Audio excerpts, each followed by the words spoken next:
So hey, I'm Ian from The Bloody Hell, and we're from Halifax, Nova Scotia, and we just released our second full-length album entitled Nobody Cares.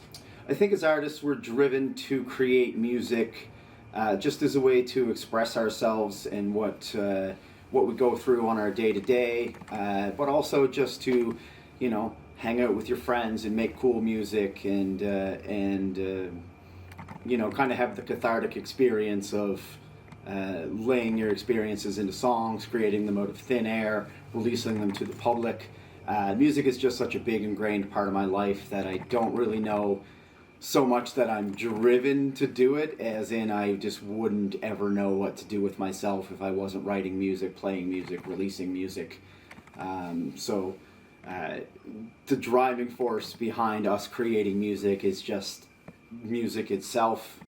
So we came up with the band name kind of in the typical situation of how most people come up with band names. We're all sitting around throwing out ideas, seeing what sticks. Nothing good is happening.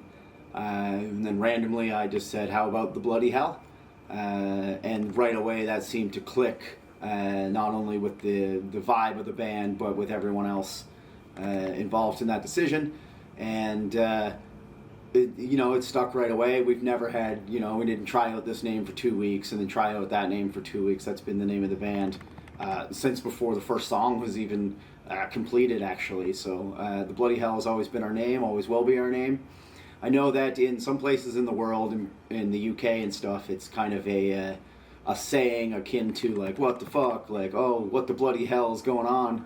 But we mean it, in the more literal sense, like if we can have imagery of like a blood-soaked hellscape, fire, blood, all that.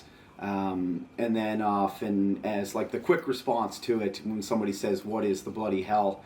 I'll often respond, it's what I have to go through in this life.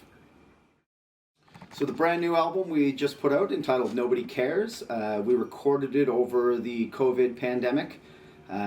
So we had to go in and do it piecemeal, one by one type of thing, which is something that we're not really, it's not that we're not used to doing it that way, we demo that way, but we prefer when we record our albums to do them live off the floor with overdubs to make sure we capture the energy of the band and the atmosphere of the four guys playing in the same room together. This time we weren't able to do that though because of the gathering limits and government restrictions that were imposed in our province during the pandemic. So we had to go in one by one and do everything, like whose ever turn it was and the engineer were the ones that were in the studio that day or that week or whatever it was. So it's not really how we prefer to do things, and it was a little outside of our comfort zone to do it that way, but the end result speaks for itself, and it's an album we're really, really proud of, and we hope that people will dig it as much as we do. So far the response has been fantastic, so we're super stoked on it, and we hope everyone else is as well. So the lyrics for the songs are all inspired just by life situations that I've gone through over the years, and relationships I've been in, observations I've had about the world, kind of just teenage fantasies of being the anti-cool heroes and stuff like that. Like for example, the song Rulers of the Night, not necessarily a personal experience I've gone through, but is kind of a throwback to the teenage fantasy I had of being like the anti-cool group of kids that were just super badass and outside the mainstream. It's definitely loosely based on the characters from the Lost Boys movie from the late 80s or early 90s, where it's a group of vampires and they're just like the anti-cool kids. Just super badass. I've always loved that vibe, so that's what that song is sort of about. Most of the other songs are all about personal experiences, whether they be, failed relationships I've gone through, or just observations I've made about like global climates and stuff like that. The song Nobody Cares About America Anymore, kind of the title track off the album, we consider it like an anti-political song. It's radically indifferent, if you will, but the concept and lyrics for that song started when I worked at a bar during the 2016 presidential election in the United States, and we had TVs on behind the bar, and conversations were definitely very heated at that time, and I found myself trying to diffuse the situation a lot. So I eventually just started saying nobody cares anymore. Nobody cares about America anymore. Nobody cares about the presidential election. Nobody cares about the border wall. Nobody cares. I just diffuse the situation and say nobody cares anymore as a way to kind of dissuade people from getting in heated political arguments at the bar when they should be drinking and enjoying each other's company. So once I wrote the riff to that, it was super aggressive and mean, and the lyrics fit perfectly. The saying turned into the lyrics pretty quick. And then it was just written that way. When You're Gone is definitely about a personal experience I went through. Dead to Me is another one about a failed relationship. They're all from personal experiences. Barbara, however, is a cover of a song by the Modernettes, which are Vancouver punk legends. They released that song in 1981 or something like that. So we reached out to them. We wanted to cover it. They were on board, so we were on board. Great song, fun to play, always crowd pleaser. So the album artwork comes from a still frame from the video for Nobody Cares About America Anymore, again, which is like the lead track off the album, or title track off the album, sorry. So for that video, we reached out to a friend we had met on Instagram. It goes by Necro Bunny, and he is a digital animator based out of Mexico. We reached out to him about doing some animations for the Nobody Cares About America Anymore video.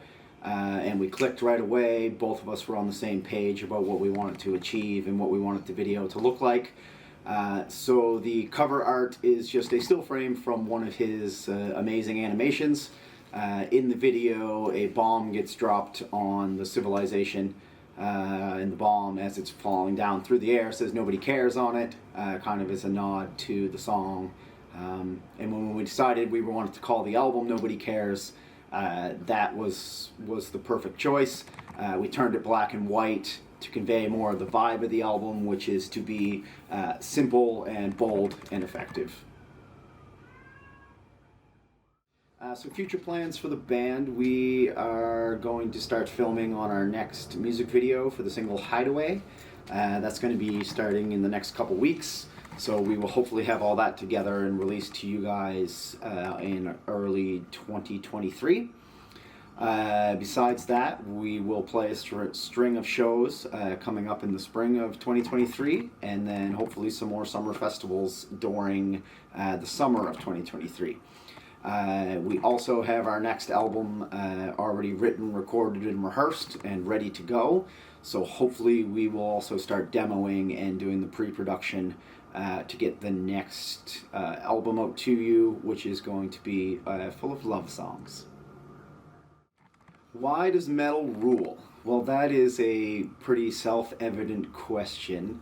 To me, metal has always been there to help through some of the hard times, as a way to get your aggression out, or at least to empathize with other people who feel the same aggression or angst or loneliness or whatever it may be, and just need a way to get it out.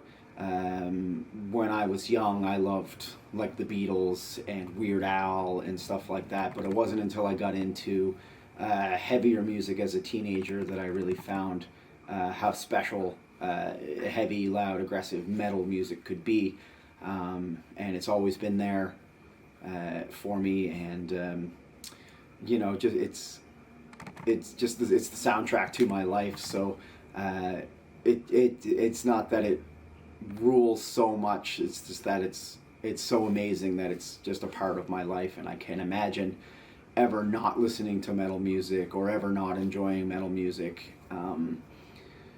And yeah, just metal fucking rules, man.